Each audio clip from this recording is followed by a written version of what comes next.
Welcome friends, welcome into my YouTube channel English Grammar by Vankar sir. Today we are going to discuss on a very important part, that is figure of speech. To study the poem very effectively, we have to know the figure of speech used in that poem.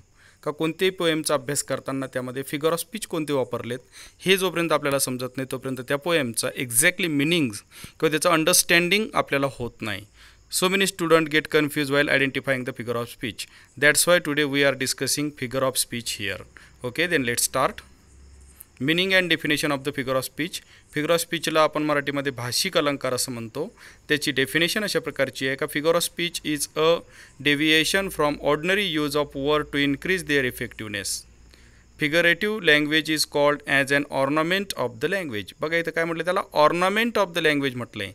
Same आहे जसं एखाद्या स्त्रीचं सौंदर्य वाढवण्यासाठी तिच्याकडे दागिने असतात, त्या दागिन्यांमुळे तिचं सौंदर्य वाढतं. इन द सेम वे लँग्वेजचं सौंदर्य वाढवण्यासाठी फिगर ऑफ स्पीच असतात. याला आपण या ठिकाणी फिगरेटिव्ह लँग्वेज असं म्हणतो. यामुळं भाषेचं सौंदर्य वाढतं.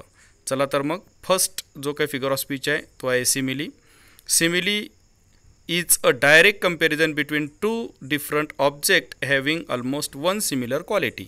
का एक सिमिलर क्वालिटी दोन ऑब्जेक्टमध्ये जेव्हा असते आणि ती स्पष्टपणे डायरेक्टली दाखवली जाते तेव्हा त्या ठिकाणी आपण सिमिली हा अलंकार म्हणतो. मग सिमिली हा जो अलंकार आहे तर तो लाईक किंवा ॲज या शब्दांनी ओळखता येतो. जर का एखाद्या ओळीमध्ये लाईक किंवा ॲज शब्द येऊन दोन ऑब्जेक्टची कंपॅरिझन दाखवली असेल तर तो 100% सिमिली असतो. जसं एक्झाम्पल आहे या ठिकाणी आय ग्रीव सो लाईक माय ब्रदर. इथं पोएटची आणि त्याच्या ब्रदरची या ठिकाणी कंपॅरिझन लाईकनेस लाईक या शब्दाने दाखवला आहे आपल्याला. बरोबर आहे. अगदी कोणत्या पोएममधलं माहिती आहे तुम्हाला हे द ट्विन्स. अगदी बरोबर आहे. खूप छान अशा प्रकारची ती पोएम आहे. पुढचा फिगर ऑफ स्पीच आहे मेटॅफर. मेटॅफर आपण याला रूपक अलंकार असंही म्हणतो. जसं सिमिलीला आपण उपमा म्हणतो तसं मेटॅफरला रूपक अलंकार म्हणतो. पण मराठीत काही आपल्याला अलंकार लक्षात ठेवायचे नाही, इंग्लिशमध्ये त्यांची नावं आपल्याला महत्त्वाची आहेत. यामध्ये an indirect or implied comparison between two object having one similar quality is called metaphor. आता मेटॅफर जो असतो ही कंपॅरिझनच असते. म्हणजे जसं सिमिलीमध्ये कंपॅरिझन आहे तशीच कंपॅरिझन मेटॅफरमध्ये पण आहे दोन ऑब्जेक्टमधली एका सेम क्वालिटीला घेऊन. फक्त सिमिली डायरेक्ट कंपॅरिझन असते लाईक या शब्दाला घेऊन, तर मेटॅफर ही इम्प्लाइड कंपॅरिझन असते. इम्प्लाइड असते म्हणजे त्यामध्ये या ठिकाणी असं आपल्याला मिनिंग त्या ठिकाणी तो मेन्शन केलेला असतो. तो समजून घेणं खूप गरजेचं आहे.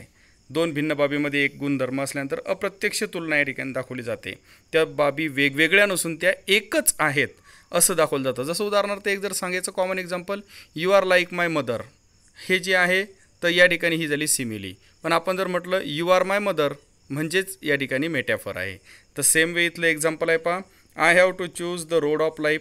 या ठिकाणी लाईफचा जो काही करिअर आहे त्या लाईफच्या करिअरला रोड म्हटलं आहे डायरेक्टली. म्हणजे करिअर न म्हणता डायरेक्ट काय म्हटलं, रोड म्हटलं. It is called मेटॅफर. पुढचं आहे पर्सनिफिकेशन म्हणजे व्यक्तीकरण. या शब्दातच त्याचं आहे का एखाद्या निर्जीव बाबीला व्यक्ती असल्याचा आरोप केला जातो किंवा उपमा दिली जाते. तर अशा प्रकारचं एखाद्या निर्जीव बाबीचं व्यक्तीकरण करणे that is called personification. Personification is an attribution to human nature, character, intelligence and feeling to an inanimate object. जसं treating lifelike object as human being. का एखाद्या निर्जीव बाबीला ह्युमन बिईंग कन्सिडर केलं जातं. मग यामध्ये आपण जर बघितलं तर एक्झाम्पल या ठिकाणी पहा, if you can meet triumph and disaster and treat those impostor just the same. या ठिकाणी तुम्ही जर पाहिलं असेल तर या ट्रम्प आणि डिझास्टर. आता ट्रम्प आणि डिझास्टर ह्या काय आहेत या ठिकाणचे, तर हे नाऊन आहेत. परंतु ह्या काही जिवंत बाबी आहेत का, तर ह्या जिवंत बाबी नाही आहेत. तर या ज्याला आपण इनॅनिमेट ऑब्जेक्ट आहेत ते या इनॅनिमेट ऑब्जेक्टला या ठिकाणी काय केलं आहे, मनुष्य म्हणून कन्सिडर केलं आहे. म्हणजे अशा पद्धतीनं जर का एखाद्या निर्जीव बाबीला मनुष्य म्हणून कन्सिडर केलं म्हणजे तिथं डिझास्टर म्हणजे संकट, विनाश आणि ट्रम्प म्हणजे विजय, तर या गोष्टी काही माणसं नाही आहेत तर त्यांना माणसं म्हटलं आहे, म्हणजे त्यांना इम्पोस्टर म्हटलं आहे. तर अशा पद्धतीनं जेव्हा एखाद्या निर्जीव बाबीला मनुष्य म्हणून कन्सिडर केलं जातं तर त्याला आपण काय म्हणतो, पर्सनिफिकेशन म्हणतो. पुढचं आहे पहा ॲलिट्रेशन. सर्वात सोपा अलंकार आहे ॲलिट्रेशन. म्हणजे विद्यार्थी जर सर्वात अगोदर ओळखत असतील कोणता अलंकार तर तो ॲलिट्रेशन आहे आणि तुम्हाला देखील तो आता सहजगत्या सोपा या ठिकाणी समजेल. मग ॲलिट्रेशन म्हणजेच काय तर beginning of the same sound or word at 2 or more closely occurred word is called alliteration. म्हणजे सुरुवातीला शब्दांच्या सुरुवातीचे साऊंड किंवा अक्षरं हे जर सारखे असतील तर त्याला आपण ॲलिट्रेशन असं म्हणतो. सारख्या ध्वनीनं त्याची सुरुवात झाली पाहिजे. जसं each day brings new beginning, यामध्ये ब साऊंड आहे, दोन्ही ठिकाणी आलेला सिमिलर आहे. त्याच पद्धतीने दुसरं आहे the route is tough full of snakes and scorpion, यामध्ये कोणते आले सारखे बघा तर स्नेकमधलं स आणि स्कॉर्पियनमधलं स, म्हणजे दोन्हीसुद्धा सिमिलर वर्डनं सुरुवात झालेली आहे जवळच्या अक्षरांमध्ये.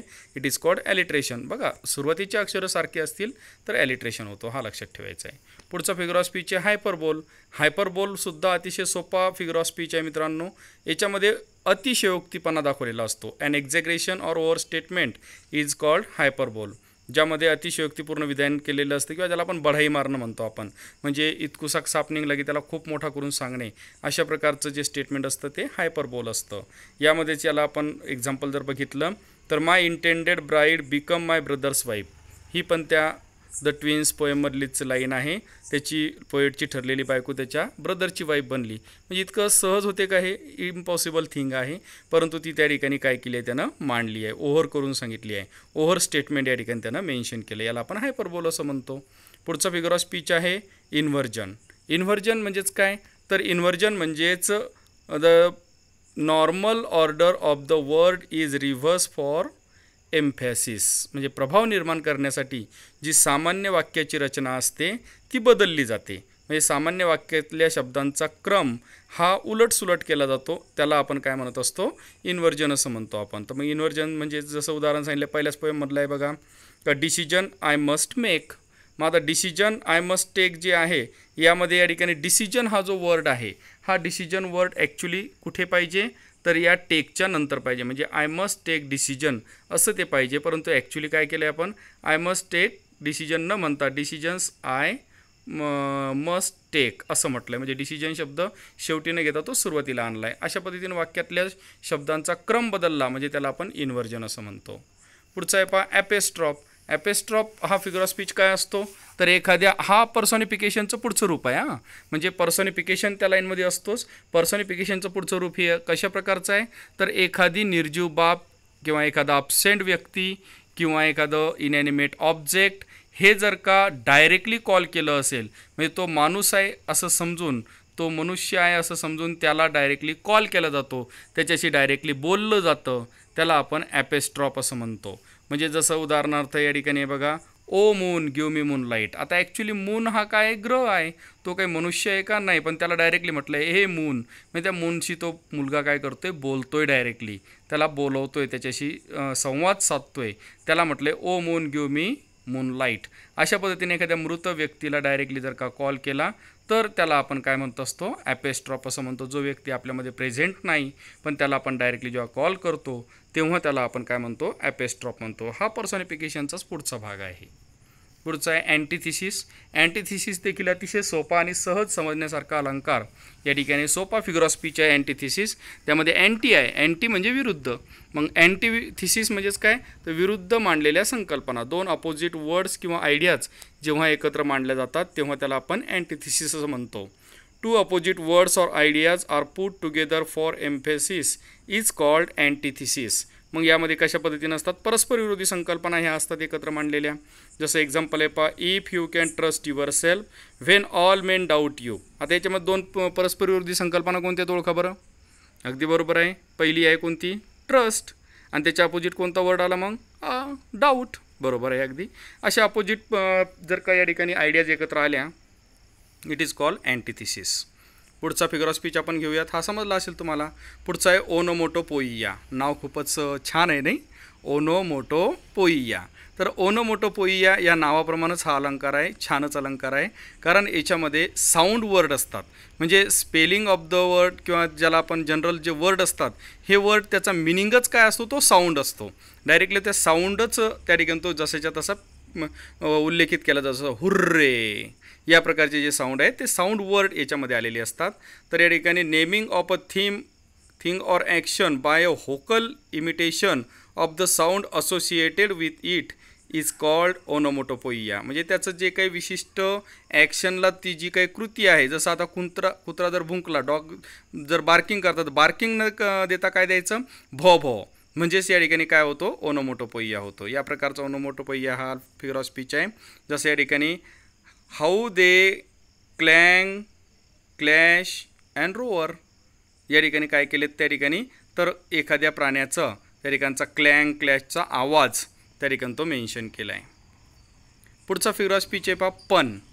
पण हा फिगर ऑफ स्पीच म्हणजेच काय असतो, तर तो शब्दांवरती केलेली कोटी आपण त्याला म्हणतो. तर it is a play on the various meaning of the word. म्हणजे एका शब्दाचे दोन अर्थ या ठिकाणी मेन्शन केलेले असतात. जसं तुम्ही दादा कोंडकेचा चित्रपट पाहिला असेल ना, त्यामध्ये असतात की नाही, या ठिकाणी एका शब्दाचे अनेक अर्थ निघतात. The same that is called पण. तर हा पण हा फिगर ऑफ स्पीच काय करत असतो, तर एकाच शब्दाचे वेगवेगळे अर्थ त्या ठिकाणी मांडले जातात. But it is totally depend on the reader which meaning has he take. का ते त्या वाचकावर डिपेंड असतं त्याने त्याचा कोणता अर्थ घ्यायचा. जशी या ठिकाणी आपली पोएम आहे पहा, ट्विन पोएममधलंच मी घेतले परत एकदा example. That folk god taking me for him. आता या ठिकाणी टेकिंग या शब्दाचा डबल मिनिंग या ठिकाणी आलेला आहे. टेकिंग म्हणजे स्वीकारणे पण होतो आणि टेकिंग म्हणजे मिस्टेक पण या ठिकाणी होतो. अशा दोन मिनिंगनं या ठिकाणी टेकिंग हा वर्ड यूज केलेला आहे. म्हणजे डबल मिनिंग जेव्हा एखाद्या वर्डचा यूज केला जातो दॅट इज कॉल्ड पण. आणि दोन्हीसुद्धा ॲक्सेप्टेबल असतात. हे महत्त्वाचं या ठिकाणचं आहे. तर अशा प्रकारचा पण हा फिगर ऑफ स्पीच आहे. तर अशा पद्धतीनं आपण आज हे 10 फिगर ऑफ स्पीच या व्हिडिओमध्ये शिकलो आहे. बाकीचे जे रिमेनिंग आणखी जवळपास 13 फिगर ऑफ स्पीच तसे भरपूर आहेत, पण आपल्या उपयोगाचे एकूण 23 फिगर ऑफ स्पीच आहेत. त्यापैकी जे 13 फिगर ऑफ स्पीच आहेत ते आपण नेक्स्ट पार्टमध्ये शिकणार आहोत. त्यासाठी पुढचा भाग देखील बघायला विसरू नका. आजचा हा भाग तुम्हाला आवडल्यास लाईक करा, माझ्या चॅनलला सबस्क्राईब करा आणि शेअर करा. आणि निश्चितच पोएममध्ये जर का identify the figure of speech हा क्वेश्चन आला तर मला असं वाटतं की 100% तुम्ही त्यामध्ये आउट ऑफ मार्क्स मिळवाल. धन्यवाद. Stay home, stay safe.